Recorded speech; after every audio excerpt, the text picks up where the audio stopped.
So as it is showing that it is having an unknown flow rate. So I'll go to the conditions. So you need to give three values. So you have the temperature, pressure, and then you will let the client will let you know about the flow rate. So for example, if it is an oil stream, you will have a particular amount of the barrel they want to get out of the stream. So for example, the usual minimum normal amount that we get it from any of the oil well reservoir is 2000 barrels. So for example, at the standard condition, these are known as the standard condition, 60 degree Fahrenheit and the 1 psi, one atmospheric pressure. So that is the standard conditions. So you'll add up the barrels per day over here. So when I'll add the 2000, okay,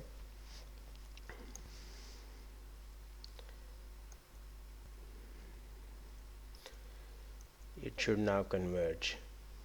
So you have seen that the stream has turned into the blue, the dark blue. So I'll get on to the separator now. So that is the separator. I've dragged it into here. So for example, this is a stream 1 that I'll name it C7-A for my convenience. So I'll add it up. I'll add up the stream C7A. So the vapor outlet will be C7A vapors, and the liquid stream will be C7A liquid.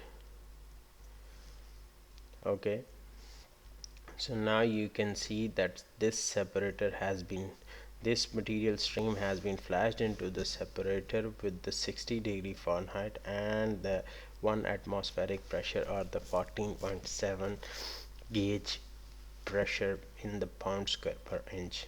So you'll get the liquid stream, you'll get the vapor stream. This is how you start. So now for example, if I have to take this material stream onwards, so what I'll do is I'll simply drag a material stream here. So for example, this material stream name is 1. I'll go to the material stream.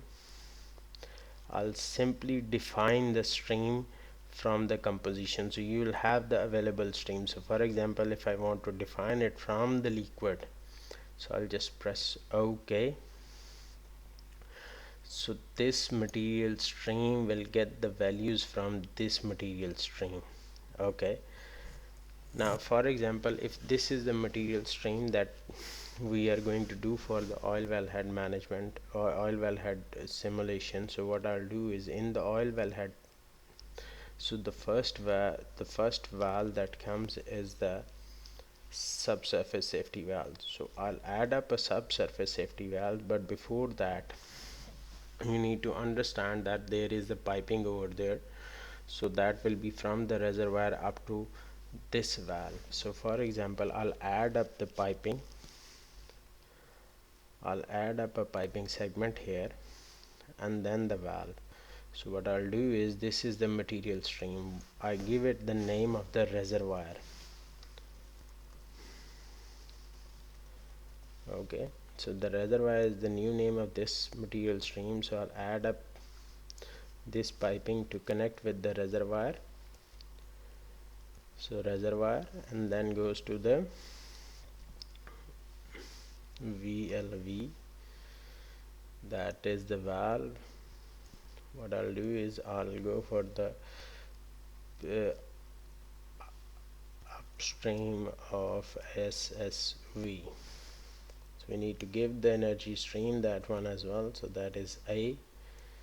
So now here we have the the window for the piping. So I'll go to the parameters of the piping.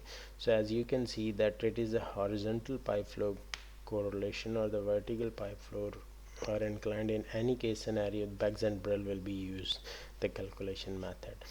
So this is the calculation method. I go to the rating and I'll calculate, I'll append the segment. Append the segment means is that how much equivalent length of this pipe is available to you.